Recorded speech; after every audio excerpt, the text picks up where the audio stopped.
ang atin pong series na pinag-aaralan about the 7 IMs of Jesus. How many of you here were here last Sunday? Kindly raise your hands kung nandito kayo. Ano ang naging topic natin last Sunday? About the bread of life. Yan po yung unang IM na sinabi ni Jesus sa John chapter 6 verse 35. At ang ikalawang IM that we will gonna tackle this afternoon is about I am the light of the world. Ako ang ilaw ng sanlibutan. Yan po ang atin pong magiging paksa sa second Sunday ngayong, second Sunday. Kasi nung nakaraan, October 1, and then ngayon ay October 8. Okay. So ngayon, as I introduce to you, basahin muna natin ang John chapter 8, verse 12. Again, Jesus spoke to them, saying, I am the light of the world. Whoever follows me will not walk in darkness, but will have the light of life. So bago natin bigyang pansin ang sinabi ng Panginoong Hesus na siya ang ilaw ng mundo, ay let me introduce to you muna ang kahalagahan ng ilaw. Ang ilaw ay isang necessity. It is a need, especially noong unang kapanahunan at panahon natin hanggang ngayon. Bakit po kamo? Dahil pag walang ilaw, limitado lang po ang galaw ng tao, especially kung gabi. At madilim sa paligid, hindi nakikita ang mga nasa paligid at ang tao ay kakapa-kapa pag wala tayong nakikitang liwanag sa atin pong kapaligiran. Sa makatuwid, parang isang bulag ang tao. Noong panahong yun ay wala pa pong kuryente. Hindi pa uso noong panahon ng Biblia o sa English na during the biblical times ay wala pa pong nadidiscover na kuryente at nadidiscover na mga lamps o kaya po ay yung incandescent bulb. By the way, mga estudyante rito, sino ang nakapag-discover ng incandescent bulb? Yung bata, nagkataas ng kamay, mukhang alam nung bata ah. Sige, sino nga? Nagsisimula sa letter T. Thomas Edison. Yes, si Thomas Edison ang nakadiscover ng incandescent bulb. Okay? So, kailan na-discover yun? Noong lang pong 19th century, na-discover ang incandescent bulb. Sino naman ang nakapag-discover ng fluorescent lamp? Isang Pilipino. Si Flores. Kaya nga kinuha yung fluorescent lamp. Ang problema, binebenta ni Flores dito sa ating pamahalaan ng panahon ni Manuel Luis Quezon, yun pong patent, yung paggawa noon pong fluorescent lamp. Walang interesado sa ating pamahalaan nung during that time. Sino ang bumili? Ang General Electric Company, ang US. Kaya ngayon, tingnan nyo, sa kanila galing yung fluorescent lamp, pero na-discover ng isang Pilipino. Kasi ganun tayo sa Pilipino eh. Ayaw nating sumikat ang kababayan natin, gusto nating hilahin. Di ba? Pag naka-discover ng maganda, hindi tatanggapin kasi makikilala ka. Yung ganun ba? No, tuloy, tinan mo, ang General Electric Company ang gawa nung ganung bagay, sinimulan na nila. Ayan, sila ang mga nagsiyaman. Dapat napakayaman ng Pilipinas eh. Sa totoo lang, pagdating sa fluorescent. Ngunit hindi ang ating pag-uusapan ay patungkol sa fluorescent o sa incandescent bulb. Binibigyan ko lang background na nung unang panahon ay wala pa pong kuryente. At alam niyo po, papaano nagkakaroon ng pagpapaningas ng apoy nung panahong yon? Paano nga ba, kapatid? Tignan nga, slide nga natin, paano ang pagpapaningas ng apoy. Ayan. Noong unang panahon, ang ginagamit nila para magpaningas ng apoy ay yung dalawang puting bato. Tawag nila puting buhay. Pagkikiskisan po yun at magkukos po ng spark ng apoy. Ayan. Pag kiniskis po yun, magkukos ng spark ng apoy. Doon po. Kasi nung unang panahon, ang ginagamit na ilaw ay hindi kuryente, kundi apoy o fire. Yan, katulad niyan. Kaya kung maiisip ninyo, paano magpapasimula ng apoy? Di ba? Wala pang posporong na-discover nung panahong yon. Wala pa pong posporo during that time. So, dalawa pong batong buhay na sinasabi, paruhong puting buhay, pagkikiskisin mo yon, magkakaroon ng spark. At yun po ang cause ng fire. At ang ginagamit na lampara nung panahong yun ay ito po yung lampara na itsura during the biblical times. Hindi po katulad ng mga lantern ngayon, di ba? Na pinagniningas, di ba? Na kung saan ay may bit-bit. Ganyan po ang itsura ng mga lamps na ginagamit noong matagal ng panahon. Okay? Hindi pa buhay ang mga lolo't lola natin. Buhay pa noon yung mga kanununuan natin. Yan ang ginagamit. Ano ang nasa loob ng parang isang cup na yan? Oil po yan. Yan po yung langis na ginagamit during that time. Sa Middle East, ang ginagamit nila ay olive oil. No? Yun ang pinagkukunan nila. Tapos may wick na sinasabi, yung wick. No? So, yun po yung parang tela po yan na ginagamit, binababad yan sa oil. At pag sinindihan po yan, kapatid, yan po ang nagsisilbing ilaw. So, nakita ho ninyo, na hindi po malaki yan, maliit lang po yan.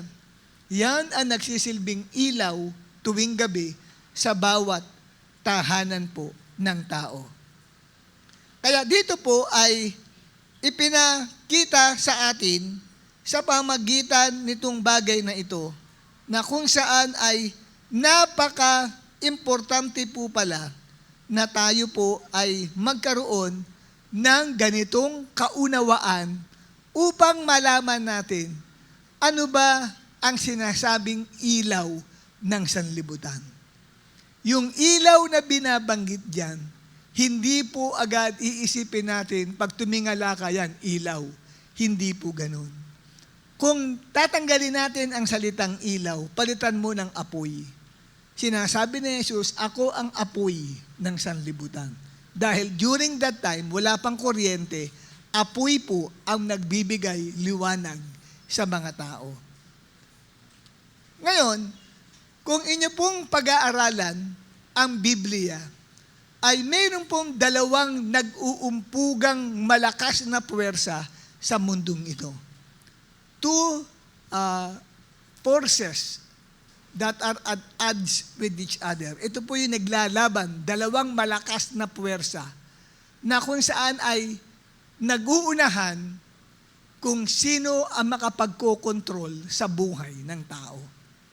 At yan po, kapatid, ay mababasa natin sa Acts chapter 26, verse 18. Ang sabi dito, ng kausapin ng Diyos, si Apostol San Pablo, ay pinahayag sa kanya ng Diyos yung kanyang ministry.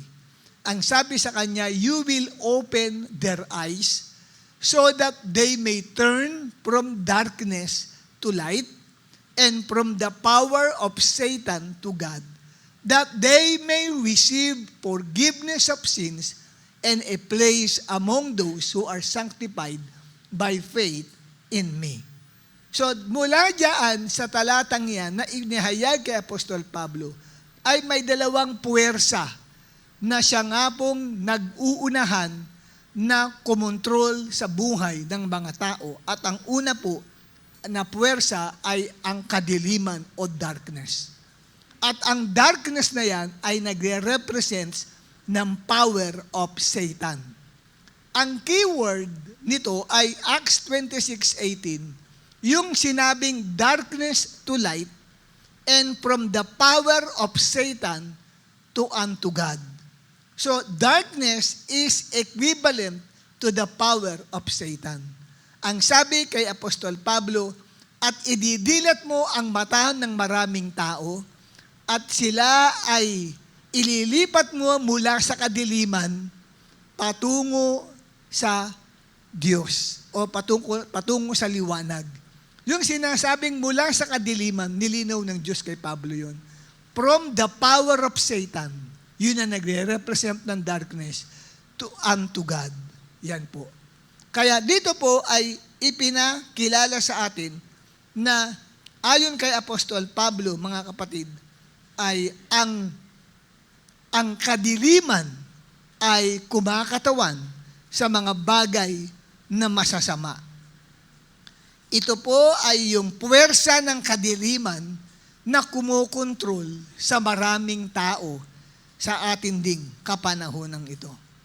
Kaya makita ninyo na ang kadiliman ay larawan ng pamumuhay sa kabulagan, sa kawalang katotohanan, sa pagkukunwari, sa kasinungalingan.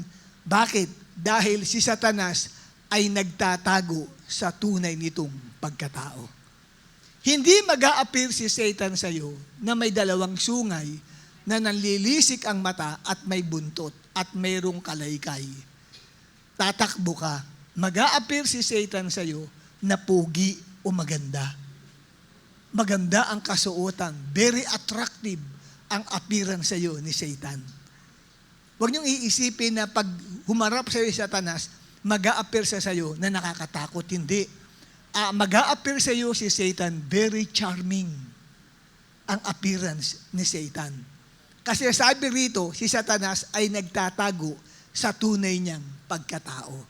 2 Corinthians 11 verse 14, ang sabi sa English, and no wonder, pag tinagalog nyo, hindi nakapagtataka, for even Satan disguises himself as an angel of light. Maging si Satanas ay nagpapakunwaring anghel ng kaliwanagan. Nakuha niyo, kapatid? So, diyan ang pamaraan ni Satanas na nakokontrol niya sa kadiliman ang maraming tao. Kasi pag tinignan ng tao, okay naman. Maayos naman. Di ba? Wala namang problema dito. Tatanggapin na ng tao yun. Hindi nila alam, nagpapanggap lang si Satanas para ikaw ay mapasa ilalim ng kanyang kapangyarihan ng kadiliman. At hindi lamang po yan, alam niyo po, meron pong pagpapakilala kay Satanas na tinawag po siyang prinsipe ng kadiliman, the prince of darkness. Ibig sabihin ng prince of darkness ay chief spirit of evil. Pinakapinuno po sa lahat ng kasamaan or adversary, kalaban o kaaway ng Diyos. Yun pong katawagan na prince of darkness o prinsipe ng kadiliman ay natuklasan po yan noong 1947 na hindi po sinasadya na na-discover ang isang kuweba sa lugar ng Qumran. Ang tawag po ng kuweba ay Qumran Cave. Ito po ay doon sa malapit mismo sa Dead Sea. Ito po yung tinatawag na Salt Sea, dagat na asin. Narating ko po yan nung ako ay nagpunta sa Israel noong 2009. At nakita ko po ang napakaraming kuweba po na paligid po doon sa Salt Sea. At meron pong isang bata na anak po ng isang Beduin ang tawag. Pag sinabing Beduin, sila po yung nakatira sa disyerto. Sa pamagitan lamang ng tent at ang kanila pong mode of transportation ay kamelyo. May isang batang anak ng Beduin na napunta po sa lugar na yan na malapit sa Dead Sea.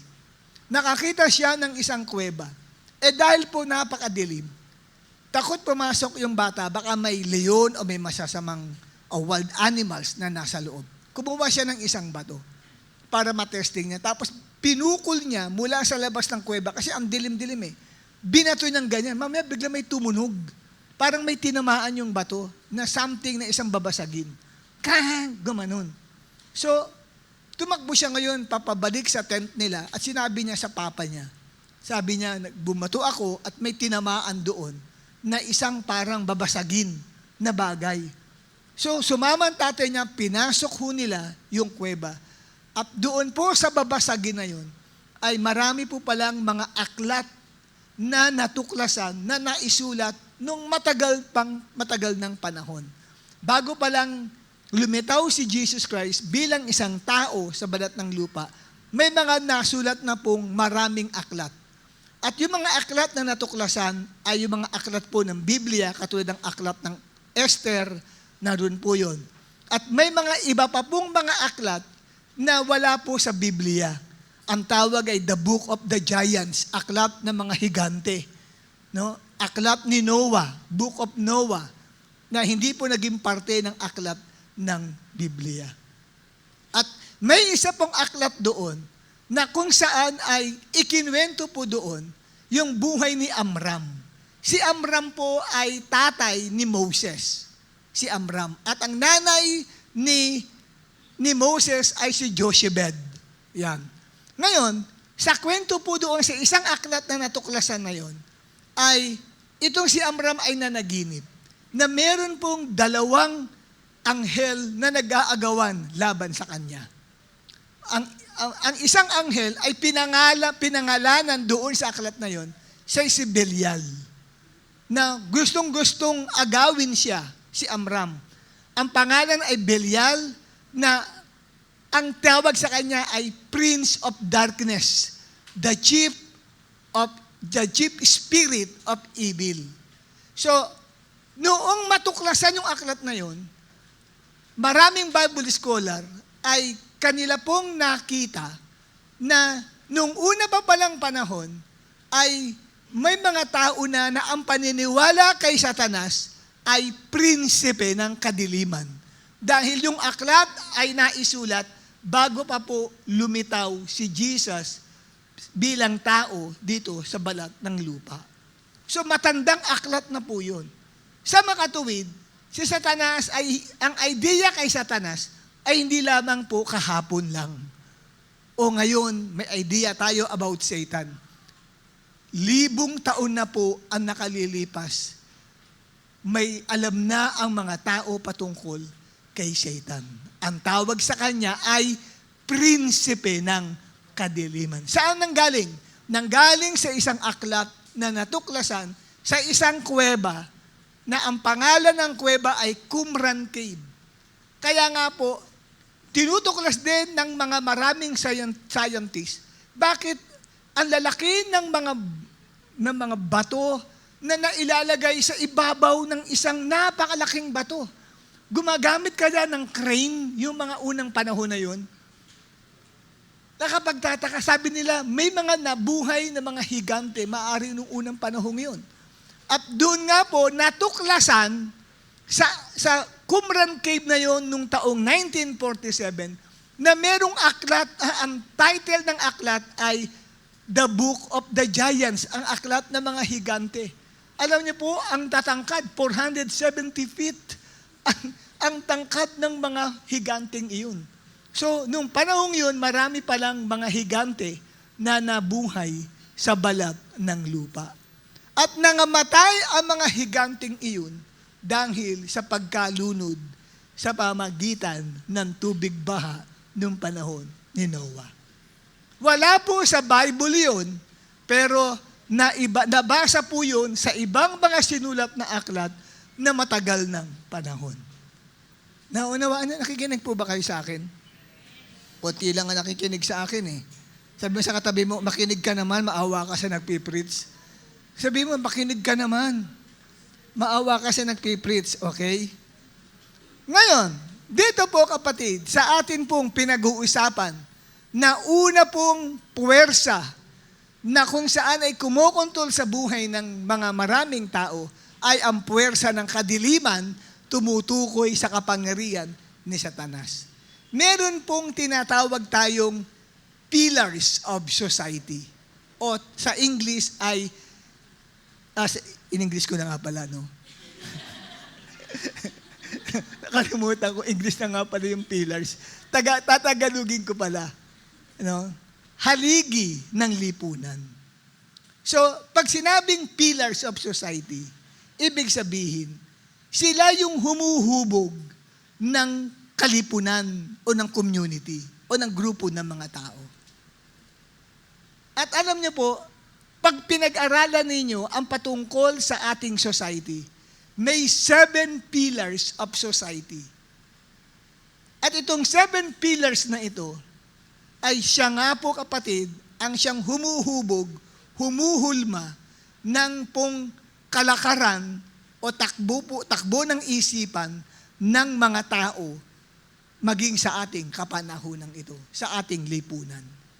At tandaan niyo po, ang sabi po sa Bible, sa 1 John 5:19, unang 1, 5:19, alam nating tayo'y mga anak ng Diyos. Sino mga anak ng Diyos dito? Taas ang kamay.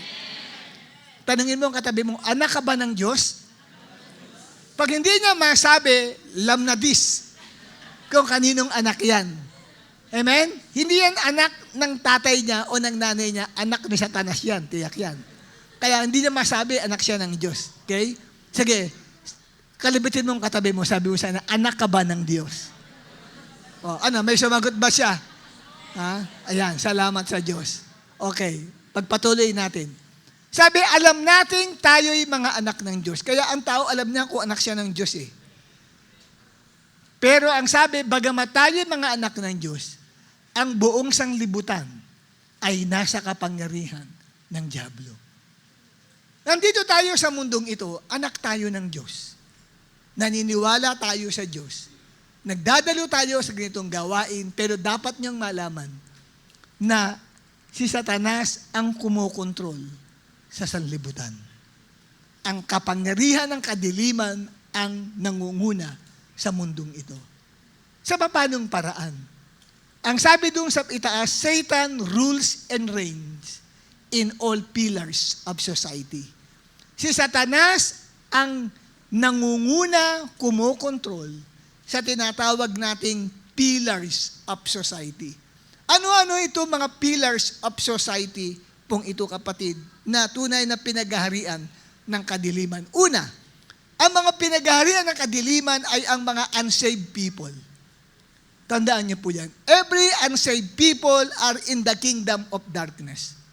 Sila na hindi pa naranasan na maisilang na muli at hindi sumampalataya at tinanggap si Jesus, sa kanilang mga puso ay pinagaharian ng prinsipe ng kadiliman. So yung mga taong hindi pa nakaranas ng born-again experience ay pinagaharian ng prinsipe ng kadiliman.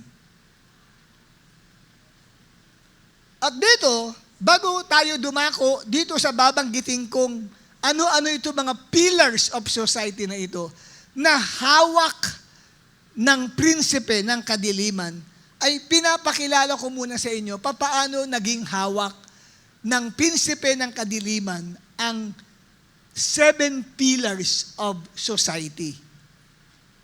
Ang pahayag ni Pablo sa 2 Corinthians 4 verse 4, eto, basahin nga po natin. Lahat ng babae tumayo. May I request all the women to please stand up. And let us read this particular portion of Scripture. 2 Corinto 4:4. 1, 2, 3. Hindi sila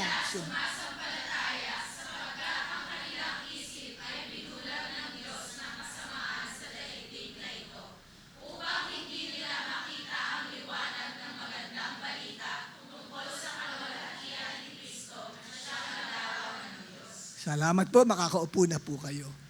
May binabanggit dito na Diyos ng kasamaan sa daigdig na ito.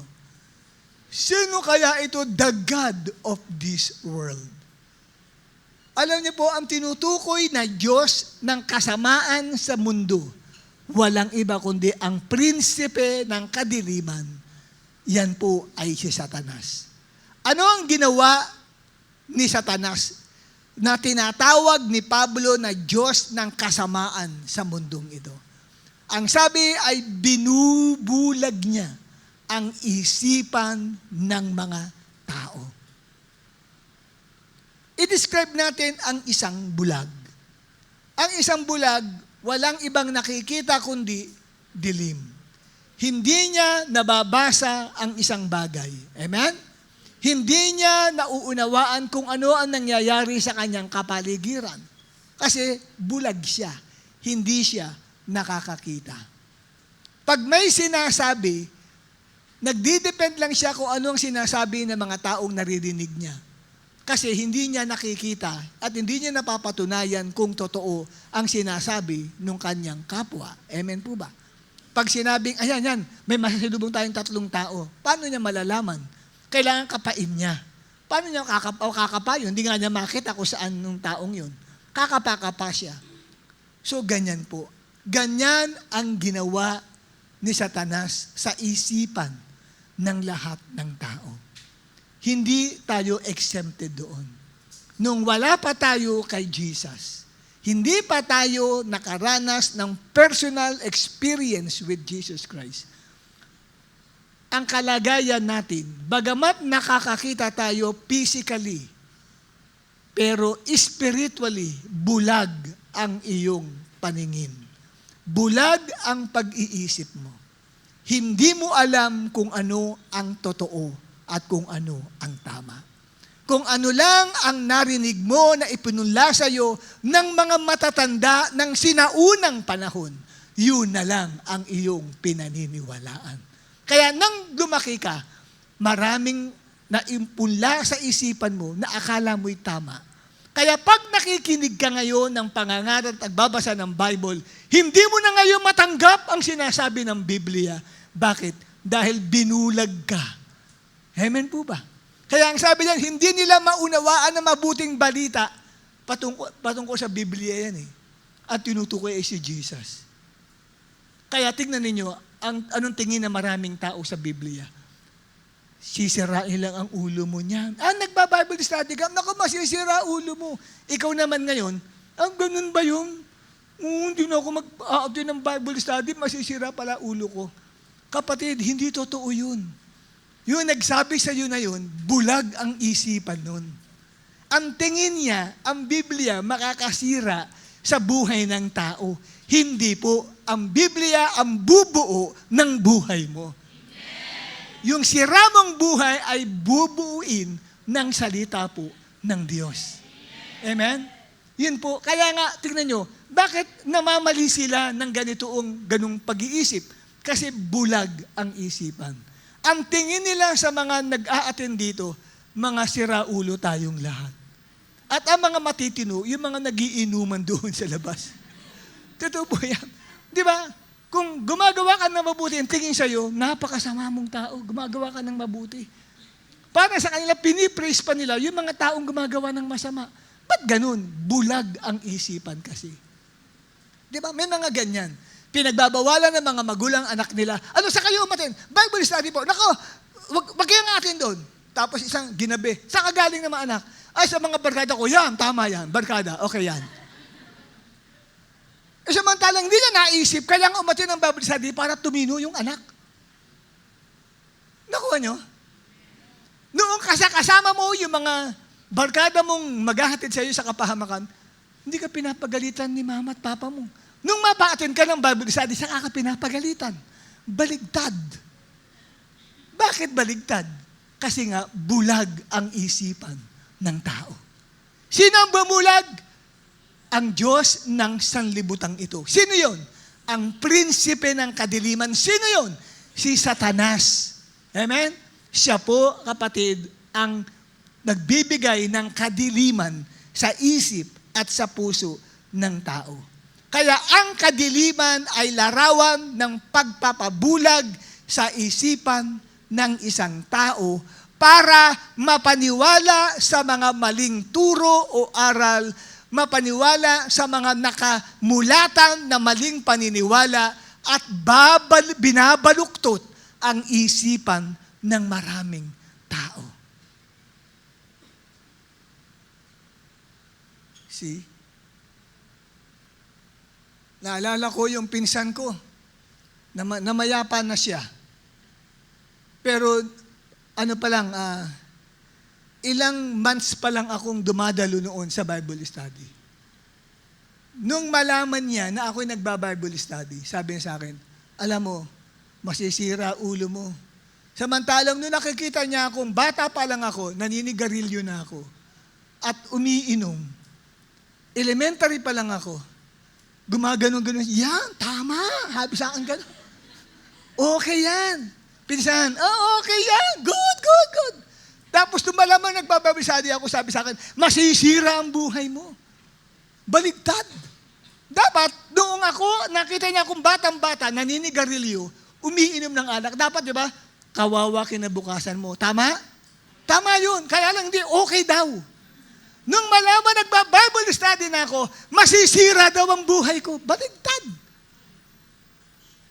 At alam nyo, noong puntahan ko sila sa burol niya, ay nalaman ko, nung dumating kami ni Mrs., may nagpipreach, mga kaibigan daw niya, mga pastor. Ba, nag-i-interested ako. At nalaman ko doon sa nangangaral na pastor, na naging kaibigan pala nila, nakasama nila sa gawain yung aking pinsan na yun. Ibig sabihin, nakakilala sa Panginoon. O di dalawa na kaming siraulo. Sabi niya, masisira ulo mo. Di ba? Kaya nung ako ngayon ay nag-officiate sa kanyang libing, sabi ko, ngayon po, hindi na po ako nag-iisang sira ulo. Dalawa na ho kami. Tawa na silang lahat. Bakit kami? Sabi niya, masisira daw ulo pag nag-Bible. Yung pala, nag-Bible study na rin yung aking pinsan na yun. Amen? At nakakilala sa Panginoon. Palakpakan natin si God. Siguro na-realize niya, yung sinabi ko kay Perdi na masisira ulo niya, hindi totoo. Kasi kung totoo, sana hindi siya nahikayat na mag-Bible study. Siya rin ay nagba-Bible study pala bago kunin ng Panginoong Diyos. At marami mga nagsidalaw doon, mga Christian. May judge pa nga na dumalaw. Nagulat ako yung isang judge, isang hukom, na dumalaw sa burol. At born again Christian din yung judge. See? So marami siyang naging kakilala, kaibigan, matataas na tao. Meron pa nga doon na na-meet namin ni Pastor Isabel ay siya ng PWU, Philippine Women's University, na isang, tawag doon? Mataas ang posisyon niya sa PWU. Nakalimutan ko na yung kanyang position doon. Yun din, kilala din niya yung pinsan ko na yun. At nagagarantiya siya na sabi sa akin, alam mo, pastor, sabi sa akin, na-born again yung pinsan mong yan. Kaya tawa siya ng tawa nung sabi kong, yan unang sabi sa akin, masisira ang ulo ko . Ngayon, pastor, hindi na lang ikaw, dalawa na pala kayo. Yun, tawa na silang lahat. Ako lang ang tumawa. Okay? So, sa makatuwid, mga minamahal ko, mga kapatid, ang dyablo ay nagtatanggal ng paniniwala at pananampalataya sa isip at puso natin para tayo maniwala sa mabuting balita patungkol kay Jesus.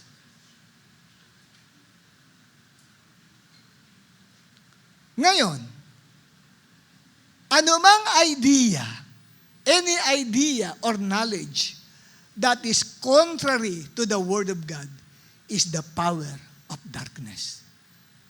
Nakita ho nyo ngayon, ano ba yung kumukontrol na puwersa o kapangyarihan sa buhay ng tao? Paano ko po malalaman kung kapangyarihan ni Satanas ang kumukontra sa buhay ko?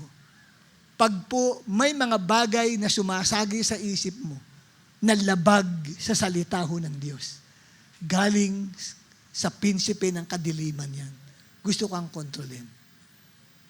Pag po kapatid na meron kang pinaplanong isang gawin, labag sa salita ng Diyos, power of darkness ang nagtutulak sa iyo, gawin mo ang isang bagay na yun.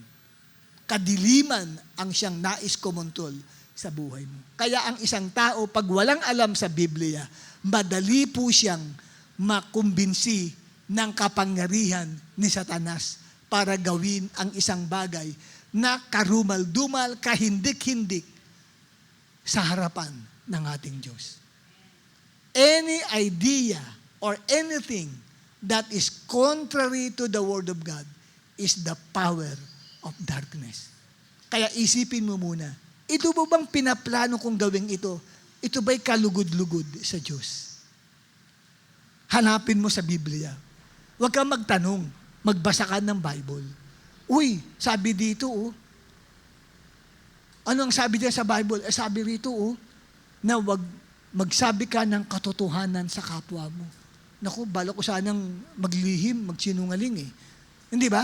Sabi, wag kang magsisinungaling, sabi doon sa Bible. Naku, hindi ko, sabi lang ako ng totoo. Kaya lang, baka mapagalitan ako ni Mama pag nagsabi ako na ang grade ko ay 74 lang sa ganitong subject. At least, magsabi ka na ng totoo kaysa magsinungaling ka. Kasi kung ikaw ay magsisinungaling at mandadaya ka ng kapwa mo, prinsipe ng kadiliman ang nagtutulak sa iyong gawin yun. Si Satanas yun.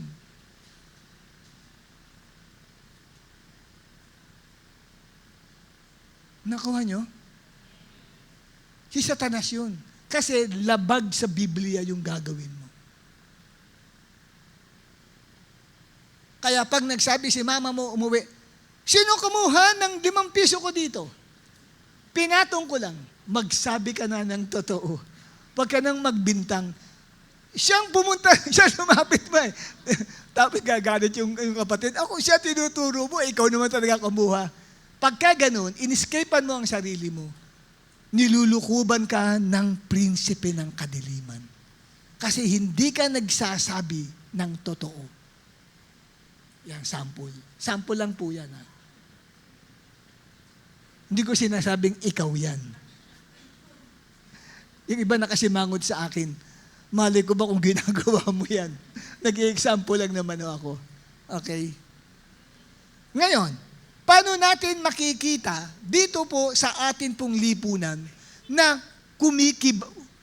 pumapaibabaw ang prinsipe ng kadiliman? Nangingibabaw si Satanas sa ating lipunan. Okay? 7 yan eh. Kaya lang, sabi ko, baka humaba ako. 5 lang ang halimbawa ko na bibigay sa inyo 5 pillars of society. Ang una po ay ang family. Ang family po, kapatid, ay ang pangunahing haligi ng lipunan.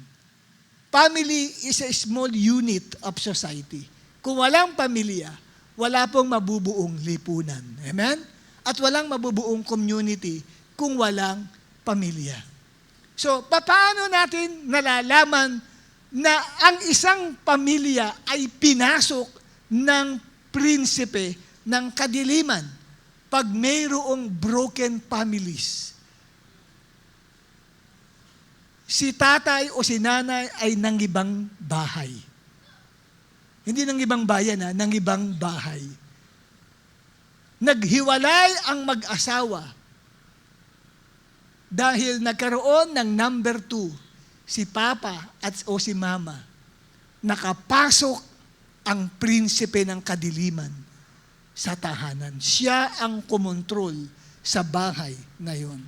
Pag nagkaroon ng awayan at patayan sa loob ng bahay, nag-aaway-away kayo, nagsisigaw-sigawan kayo, nagbabatuhan kayo sa isa't isa. Ang prinsipe ng kadiliman ang kumokontrol sa bahay.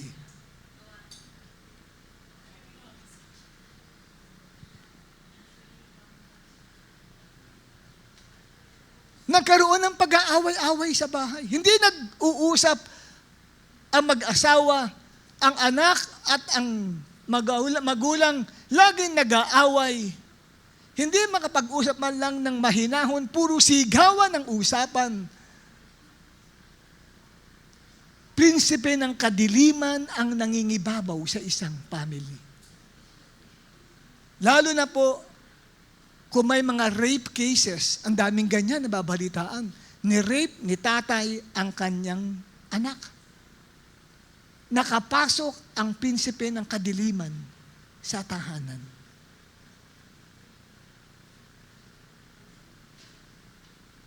At pag sa bahay, ang pinag-uusapan ay pera. Yan ang pinag-aawayan sa tahanan, pera. Nangingibabaw ang prinsipe ng kadiliman. Tandaan niyo po, kapatid, pag walang pamilya, wala pong pamayanan. Sa English ng pamayanan ay community. Wala pong lipunan. Sa English ng lipunan ay society. Kaya ang pamilya ang haligi ng lipunan. Check niyong maigi kung kadiliman ba ang nangingibabaw sa bahay niyo. Huwag mong sabihin, ang liwa-liwanag nga sa bahay namin, lahat ng aming mga ilaw doon, bago.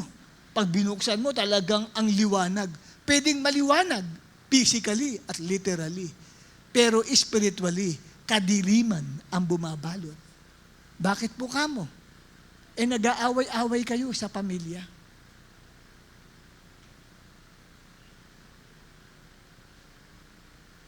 Di ba? Hindi mautusan yung anak. Magpapaabot lang ng konting bagay. Abot yun sa iba. May ginagawa ko. Ganun ba? Konting bagay lang. Nawawala yung panyo ko dito ko lang dinagay. Sino kawa nang ganyan? Ihaway na ganyan. Kadiliman po ang nangingibabaw sa isa sa pinakahaligi ng lipunan, which is the family. At ang ikalawa, kapatid, na pillar of society ay ang government. Government sector. Pwedeng national and local. Sa paanong paraan natin nakikita na yung Prince of Darkness ang kumokontrol ng ating pamahalaan. Pag napakarami pong graft and corruption sa pamahalaan natin. Ibig sabihin yan, kapatid, na ipoproseso ng illegal na pamamaraan ang isang transaksyon sa gobyerno sa pamagitan ng lagay. Lagay. Naglalagay na ilalabas ang mga produkto kahit hindi na dumaan, kapatid, sa inspeksyon yan ng Bureau of Customs para ito ay patawan ng tax. Ang daming ganyang kaso. Graft and corruption. Naalala ko sa LTO, may isang pastor nahulihan ng isang traffic enforcer. Kinumpiska ang kanyang lisensya at i-claim na lang daw sa City Hall. So yung pastor pumunta doon. Ngayon, pagpunta niya doon, may lumapit sa kanya na isang bata pa lang isang kabataan. Sabi sa kanya, "Sir, anong problema natin?" Sabi niya, "Ganun, tutubusin ko yung aking lisensya." "Magkano?" Sabi niya, "Magkano ang tubos?" "Sir, mga 1.5." Sabi niya gano'n. Tapos, siya nga pala, nagpakilala siya, "Ako pala isang pastor." "Born again Christian din po ako, sir." "Sige, 500 na lang." Mailalabas natin yan. Sa paanong paraan, sabi niya, "Akong bahala dun." Sabi niya gano'n. Sabi nung pastor, "Saka dumadalo?" Binanggit yung pangalan ng church. Siya ang pinaka-senior pastor pala dun. Sa church na yun. Member niya. Kaya lang hindi sila nakikita kasi dumaatin pala ng evening service. Sa morning nangangaral itong pastor na ito. Sabi, "Doon ka dumadalo?" "Sino nangangaral doon?" Binanggit nga yung pangalan ng pastor. Sabi niya, "Ako ang pinaka-pastor doon." "Sige sir, 250 na lang."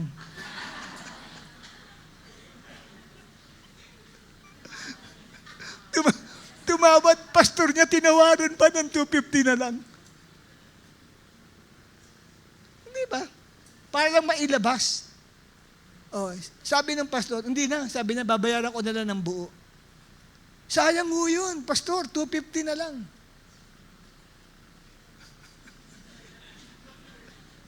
Grabe, grabe ang corruption, ano? Sino ang nangingibabaw? Ang prinsipe ng kadiliman. At lalo na sa ating gobyerno, di ba, may ilang mga police enforcers na kung saan ay naakusahan na sumusuporta sa hindi sugal, yung drugs. Di ba? Mga narami na involved sa drugs. Mga matataas na posisyon sa police. Government yan. At yung iba, nire-raid yung isang pasugalan at pag ni-raid, walang nagsusugal. Bakit? Nakatimbre na. Tinimbrihan na pala. Sila, magre-raid kami, kaya wala mo nang...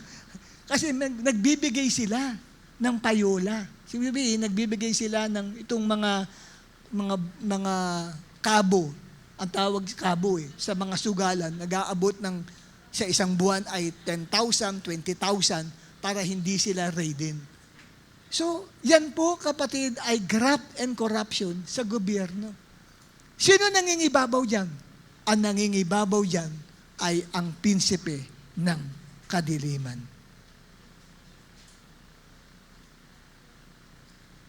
Sa eleksyon lang natin, mga pandaraya at patayan sa eleksyon. Sino ang papatay? Kapwa nasa posisyon. Kasi tatakbo ka, kakalabanin mo ako, kailangan ma-assassinate ka. Kita ninyo agad kapatid. Prinsipe ng kadiliman yun. Yun nangyari lang sa Negros Occidental, di ba? Yung sa kaso ng pagpatay sa dating gobernur. At ang inakusahan ay si Congressman Tebes. Ngayon ay may inisyu ngayon ng warrant of arrest para sa kanya. Ang daming patayan na naganap doon. So, nakita natin dito yung tinatawag na abuse of power. Yan po, kapatid, ay pamumugad ng prinsipe ng kadiliman. Ikatlo is the media sector. Nariyan po ang TV, radio, print, and internet or social media. At sa papanong paraan natin nakikita na lumalaganap ang kapangyarihan ng prinsipe ng kadiliman, kontrolado ang media sa atin pong bansang Pilipinas. Makikita niyo po rito, kapatid, ang mga fake news. Kasi ang media, mga news yan. Kung gusto nilang pabagsakin ang isang political person, magpapalaganap yan ng mga fake news para masira sa buong bayan. Para pag tumakbo ng eleksyon, hindi manalo. Yan po yun. Sila ang kumokontrol ng public opinion. Kaya, aside pa doon, sa media, ay makikita rin ninyo yung mga panoorin na nakakahikayat na gumawa ng masama. Dapat nga yung mga violence ay pinagbabawal yan na ipalabas sa telebisyon. Kasi sa telebisyon, lahat ng bata pwede makapanood. At nakokopya ng bata yung violence na kanilang napapanood. Sino ngayon ang kumokontrol? Pagka ganun, puro violent, puro sex ang mga napapanood kasi sa TV, mga palabas, mga torrid kissing scene na yan, na napapanood ng maraming kabataan. Hindi ho ba? Bakit pinapayagan yan? Sino ang nasa likuran ng pagpayag na yan? Biniblame natin ang mga nakaupo. Pero sa totoo lang, may espiritong hindi natin nakikita na nasa likuran ng mga nakaupo na dapat hindi nila pinapayagan ang mga malalaswang palabas kasi nakasisira yun sa isipan ng mga manonood, lalo na ng maraming mga bata at kabataan. Kaya marami, kapatid, na mga kaso ng mga rape sa bansa natin at tumataas po ang unwanted pregnancy. Yung mga bata pa lang nabubuntisan na. Tumataas po ang percentage. Bakit nagkakaganon sa bansa natin? ang laki po kapatid ng effect o ng influence ng media sa ating kapanahonang ito. Kaya si Satan ngayon gusto niyang sirain ang kinabukasan ng bansa. Sino ang una niyang wawasakin ng isipan? Ang mga kabataan. Dahil ang kabataan, sila kapatid, ang future leaders ng ating bansa. Kaya kung gusto ni Satan, mapasa kamay niya ang isang bansa, sisiguraduhin niya, i-infiltrate niya ang media upang sirain ang isipan ng mga maraming kabataan. See? At ika-apat is the religious sector. Yan din po. Ika-apat na pillar of society, a religious sector, paglaganap ng mga maling aral, pag-persecute sa mga hindi nila kapanalig sa pananampalataya. Religious din po yan. Pagkakabahabahagi ng mga evangelical groups o division po sa mga Christian groups, pagpapalakihan ng simbahan, nagsisiraan ang mga pastor, at hindi lamang po yun kapatid, nag-aaway-away ang mga mananampalataya mismo na miyembro ng simbahan o mga leaders ng simbahan, sila nagbabatuhan ng mga maanghang na salita, naglalaban-laban sila. Prince of darkness po ang kumikilos na yun sa church.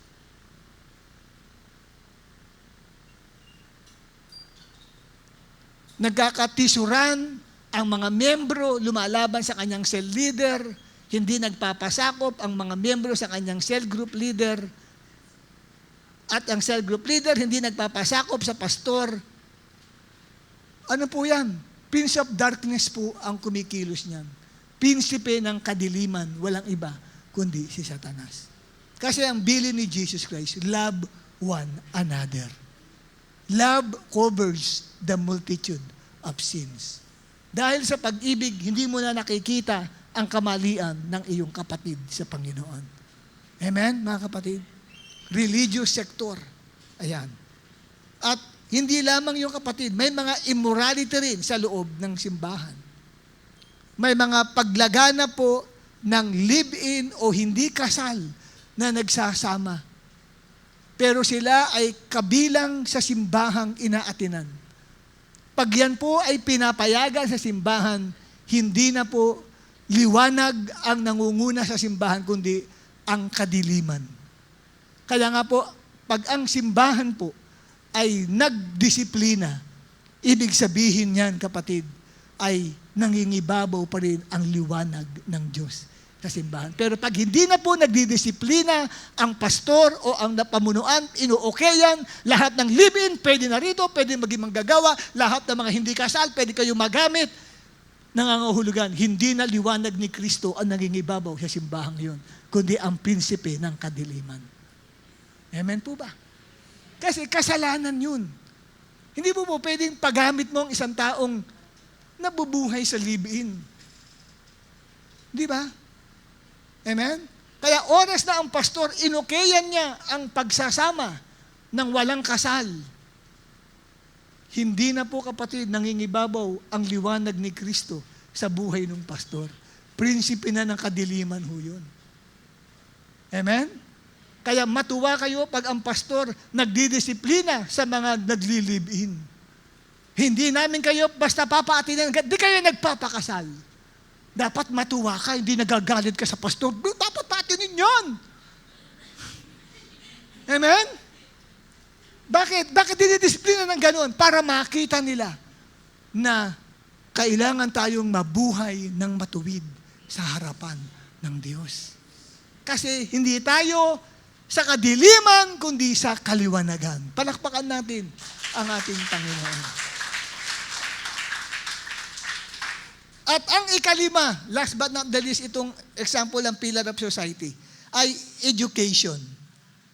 Education sector, pillars of society. Bakit?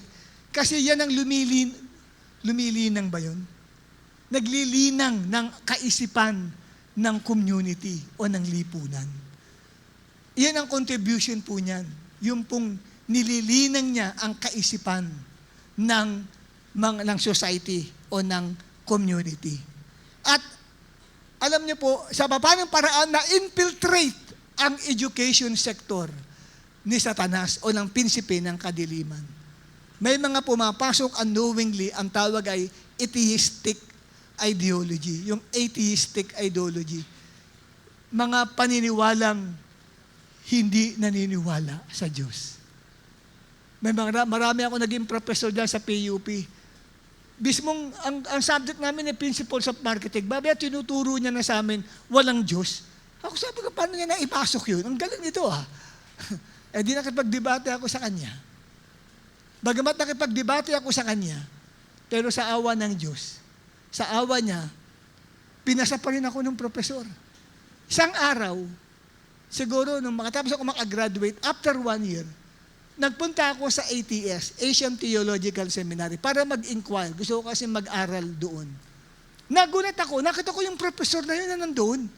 Kinausap ko ngayon. Sabi ko, Prof. Abe, sabi ko, Sir, ba't nandito kayo? Mag-aaral ako. Sir, na-born again na kayo? Oo, na-born again ako. Praise God, sabi ko, praise the Lord. O ngayon, bishop na po yung professor ko na yun, na nagsasabing wala raw Diyos.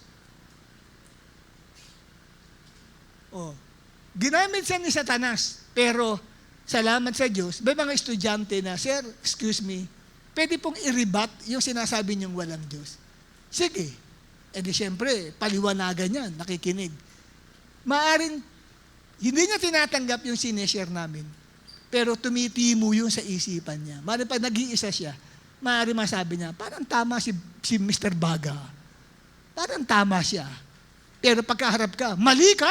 Sasabihin niya, next meeting namin, hindi na siya magkaklase, ikaw na ang pupuntirihin niyan. Mr. Baga, tayo ka. Mali ka sa sinabi mo last week na may Diyos. Ganun. Oh.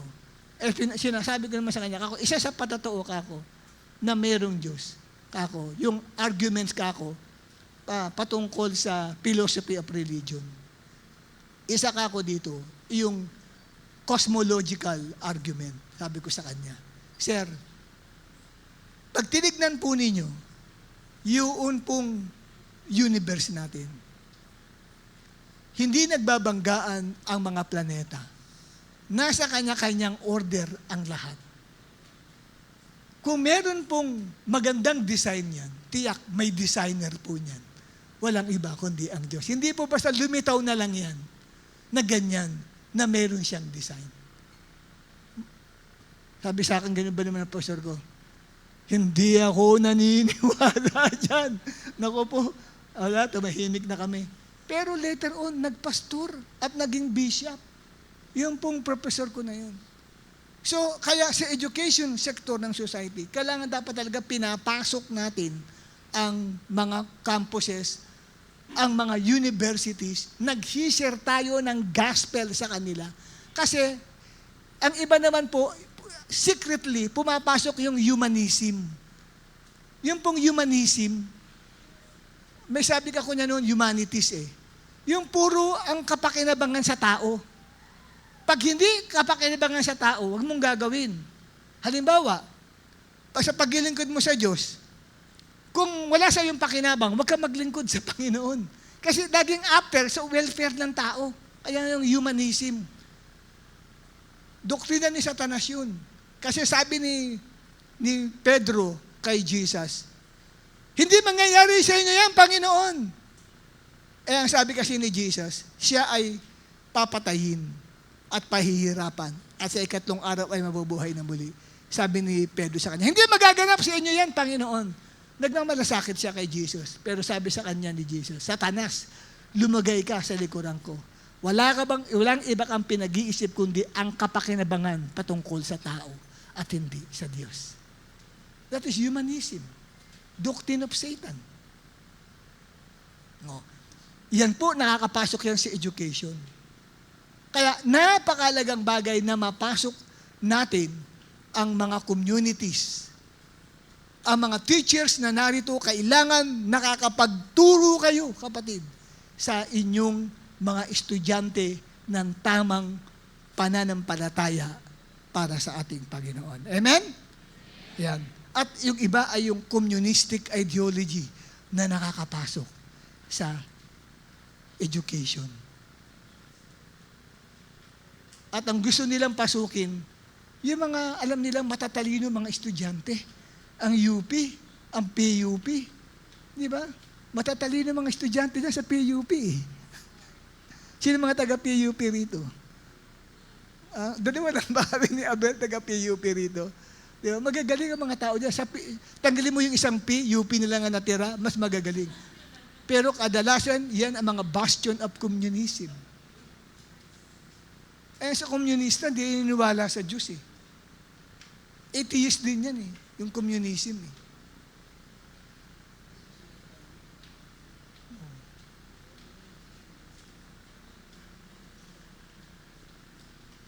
Grabe yung commitment nila.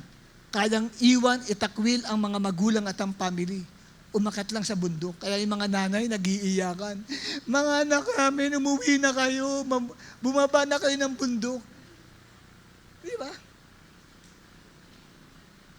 Kasi nga, napasok ng Prince of Darkness ang educational system sa ating bansa. Anong ginagawa ng church? Kailangan pumasok din ang church, amen, sa educational system. Kaya nga tayo ay may mga campus ministry. Kailangan po yan, kailangan talagang pinapasok yan, nag-share, nag-cell group sa loob mismo ng mga campuses. Sino sa inyo mga estudyante rito? Taasan kami ng mga estudyante. Yan, mga estudyante rito, magpagamit kayo sa Panginoon. Na napakalagang bagay yan. Ngayon, ang pinag-uusapan natin ay ang unang puwersa. Ang tawag ay puwersa ng kadiliman. Ngayon naman, dumako tayo sa ikalawa. Ito po ay ang puwersa ng liwanag. Ang sabi, ang keywords niya, sabi kay Pablo, you will open their eyes so that they may turn from darkness to light. At nilinaw. Paano paraan yun? And from the power of Satan to God. So, ibig sabihin, yung tinatawag na from darkness to light, ibig sabihin yan, yung darkness refer to the power of Satan to God. So, light represents God. Yan po. Yan po ang ikalawang puwersa o kapangyarihang kumikilos dito sa mundo. Ang ilaw o ang liwanag. Kung merong puwersa ng kadiliman, may puwersa ng liwanag. Tinawag ng Diyos si Apostol Pablo para alisin ang tao sa kapangyarihan ng kadiliman at dalhin sa liwanag ng Diyos. Kaya ang dalawang puwersang yan ay nag-aagawan para sa kaluluwa ng tao, ang kadiliman at ang ilaw. At dito po ay ipinakilala sa atin sa Book of John kung sino ang ilaw. Ang ilaw, walang iba kundi ang ating Panginoong Hesukristo. Kaya ang sabi ni Jesus, I am the light of the world. Whoever follows me will not walk in darkness but shall have the light of life. Kanino niya sinabi yung bagay na yan, na I am the light of the world? Sa John chapter 8, verse 12. Kanino po ba niya binanggit yan? Yan, ang context po niyan ay nasa John chapter 8, verses 1 to 11. Ang istorya po ng John chapter 8, 1 to 11 ay patungkol sa isang babae na hinuli ng mga religious leaders para iharap kay Jesus nang sa gayon ay meron silang maibutas kay Jesus Christ at makasuhan si Jesus na siya ay ang nagpapanggap na Mesaya. Dahil alam nila, ang laging pinangangaral ni Jesus ay pagpapatawad at pagmamahalan. Yun po eh. So alam nila, yung babae ay tiyak na mapapatawad. Samantalang, tinuro sa kanila ni Moises, pag merong nahulihan na kaso ng immoralidad, ito ay hihaharap sa mga tao, kukuha ng bato ang lahat ng mga tao at babatuhin yung tao hanggang sa mamatay. So, meaning to say, ang lalaki o ang babaeng nangangaliwa ay dapat tumanggap ng capital punishment. Pag sinabing capital punishment ay death penalty. Kaya death penalty po yun sa batas ni Moses. Pag sinabi ni Jesus, wag, lumalabag ka, Jesus, sa utusan ni Moses, hindi ka tunay na Messiah. Yun po ang kanilang gustong plano na gawin kay Jesus Christ. At dito, ngayon, iniharap ngayon ng mga Pharisees and Sadducees yung babae. No? Sa templo po yun, ang daming tao po doon. Iniharap nila, sabi nila, Rabay o Guro, narito ang babaeng ito, nahuli namin sa akto ng pangangalunya. Hindi ba nasusulat sa batas ni Moses na ang maaktuhang nagkakasala ng adultery o ng pangangalunya o ng sexual immorality ay babatuhin hanggang sa mamatay? Tama po yung mga tao eh. Wala pong masama sa sinasabi nila. Nasa batas talaga ni Moses. Kaya lang, gusto nilang itrap si Jesus Christ. Ano ngayon ang paraang gagamitin mo? Ikaw kasi mahilig ka magpatawad. Alam nila kay Jesus mahilig ka magpatawad. Sige, ano ngayon ang gagamitin mo? At si Jesus, ang ginawa niya, nagsulat siya sa lupa. May sinusulat siya Tandaan niyo ang commandment ay sinulat ng daliri ng Diyos. Amen? Sa 2 tapyas na bato. Dito naman si Jesus, nagsulat naman siya sa lupa. Ano kaya ang sinusulat niya? Nakita niyo ba kung ano sinusulat niya? Kung hindi natin nakita, wag natin mag-iisip kung ano yung sinusulat niya. Amen? Hindi naman natin nakita. Siya lang ang nakakita Amen? Di ba? Mahirap mag-invento nun. Basta nagsusulat siya. Ang alam ko lang,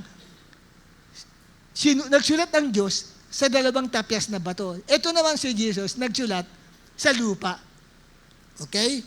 At pagkatapos nun, tinanong uli siya ng mga tao, yung mga religious leaders.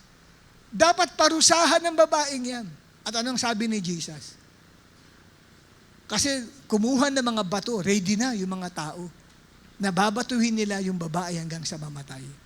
Pero sabi ni Jesus sa kanila, ang sinumang walang nagagawang kasalanan, ang siyang unang bumato sa babae. Grabe. Talino ng Panginoong Yesus. Di ba? Kasi alam nila, magpapatawad si Jesus Kasi kung hindi magpapatawad si Jesus, lalabag siya sa batas ni Moses. Sabihin nila, impostor si Jesus. Hindi totoong Mesaya. Lumalabag sa kasulatan. Ang sabi ni Jesus, sige, batuhin ninyo. Kaya lang, mauna muna yung walang kasalanan. Galing, no? Di ba? Sige, batuhin ninyo. Tama. Hindi siya lumabag. Pero, unang bumato, walang nagagawang kasalanan. Nung marinig ng mga tao yun, ano na nga, nagbatuhan ba sila? Hindi. Nakonbikta ang puso nila. Maaring sila rin ang may lihim na ginagawa. Baka masahol pa yung ginagawa nila Nakasalanan. Amen? Parang sinasabi ni Jesus, huwag ka yung basta-basta manghuhusga sa kapwa mo kung gumagawa ka rin ng kasalanan. Wala tayong karapatang husgahan ng sino man kung gumagawa ka rin ng ganun. Di siyempre, tapos si Jesus, nagpatuloy sa pagsulat. Hindi na tinitigan yung mga tao. Mamaya-maya, kanya-kanya nagtatanggalan sila ng mga bato sa kamay nila hanggang sa wala nang naiwan, kundi si Jesus at yung babae. Yung babae, nakatingin. Alam niya, yung mga tao nag-alisan, walang karapatan magbato sa kanya. Pero may isa siya nakatitiyak na pwedeng bumato sa kanya. Ano kung sino yan? Si Jesus. Si Jesus. Maring iniisip ng babae, oo nga, nag-alisan sila, pero ito hindi makakaligtas dito kay Jesus. Kasi baka mamaya nung gumano si Jesus, naglakad ito akin lang to per this version to per this version. Naglakad marahil si Jesus muna at naghanap ng pinakamalaking bato. At maaaring dumampot si Jesus, nakikita ng babae. Nanginginig siguro yung babae sa takot. Kasi mas pinili ni Jesus kumuha ng malaking bato sapagkat siya lang ang may karapatan dahil siya ay walang nagagawang kasalanan. Sinless si Jesus eh. Di ba? Siya lang. Kaya maaari yung babae nanginginig sa takot. At yung babae ay maaari kapatid na ito ay halos ipikit niya na ang kanyang mga mata. Dahil hinihintay na lamang niyang tumama sa kanya ang malaking bato sa ulo niya at siya'y mawala ng buhay. At mamaya-maya lumapit sa kanya si Jesus, dala-dala ang malaking bato. At sabi sa kanya, babae, nasa na yung mga babato sa iyo? Wala po eh. Nag-alisan sila. Buksan natin ang aklat ng 1:8. Gusto ko kung makuha natin yung bago tayo dumako sa 1:8-12, kung bakit nabanggit ni Jesus yung siya ang ilaw ng sanlibutan.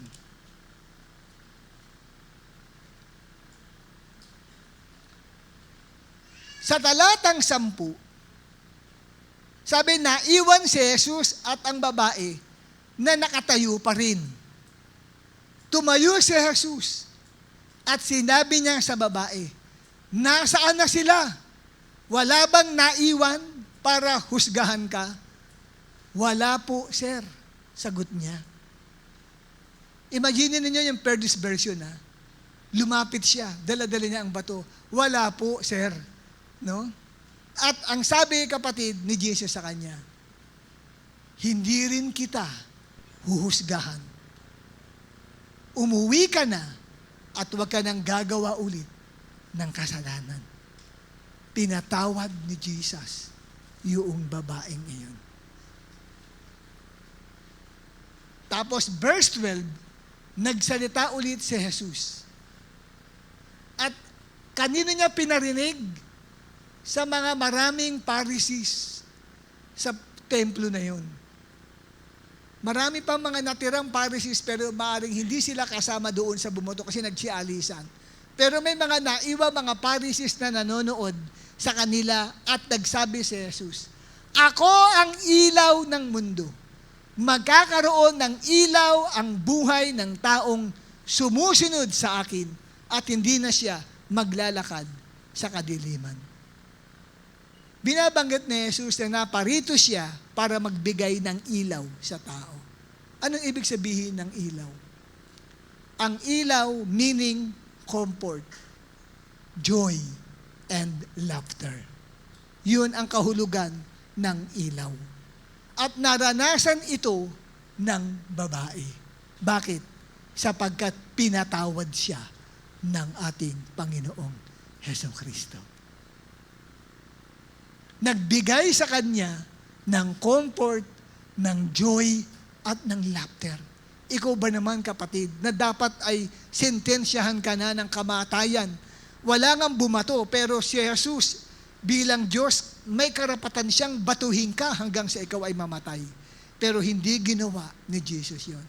Kung kaya't yung babae kapatid, ay naranasan niya na siya ay mapatawad at naranasan po niyang magkaroon ng kagalakan at kasiyahan sa kanya pong puso. At yung pong pagpapatawad ni Kristo ay naghatid ng pagbabago ng pagmamayari doon po sa babae.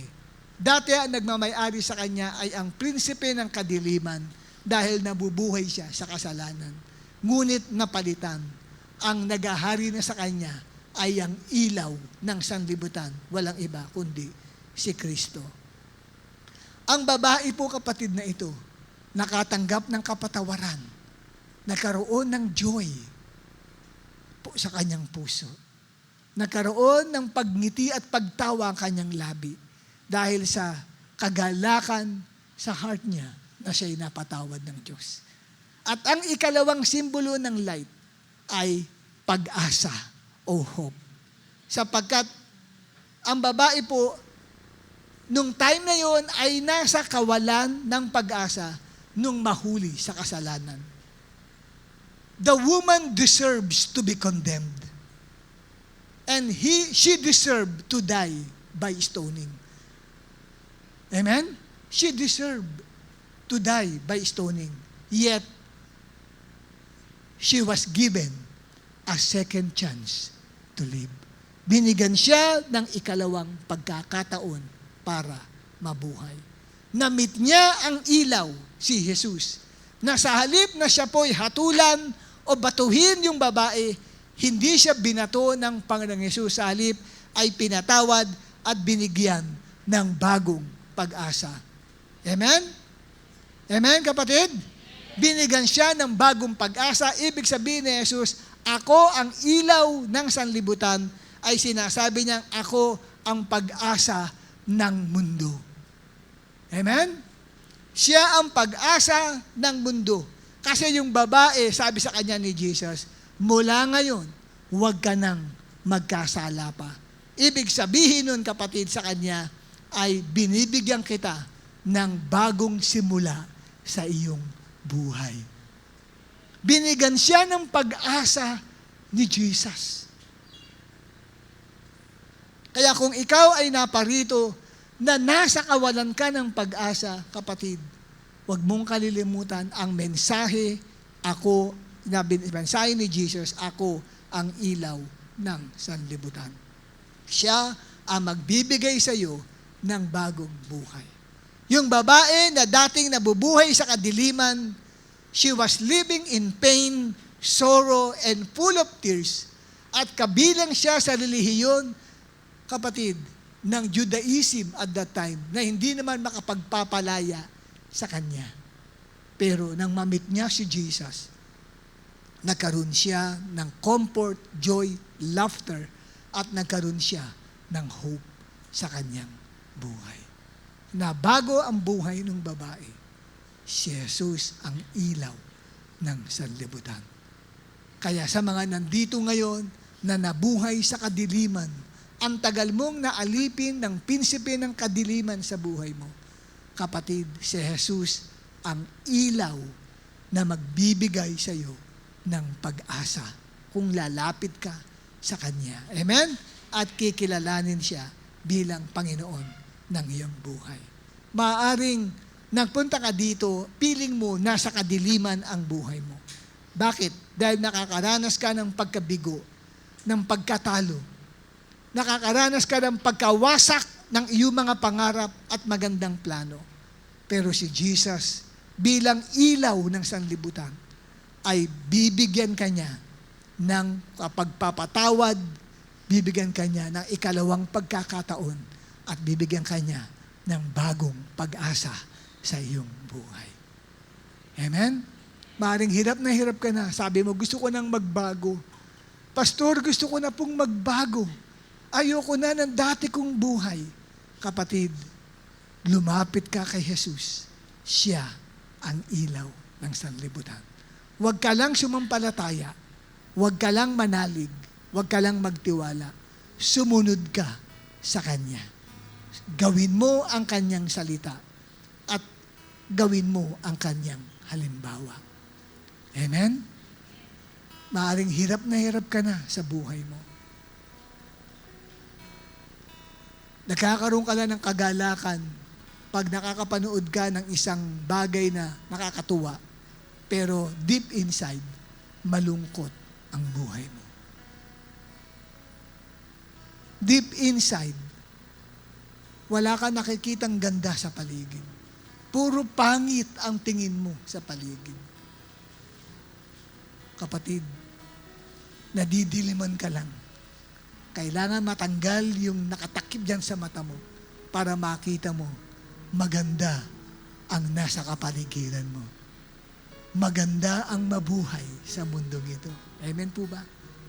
Lumapit ka kay Jesus. Magsisi ka. Kung hindi mo pa siya tinatanggap bilang Panginoon at tagapagligtas ng iyong buhay, anyayahan mo siyang pumasok sa puso mo. At ito ang bagong simula sa buhay mo. Amen? Tumayo tayong lahat.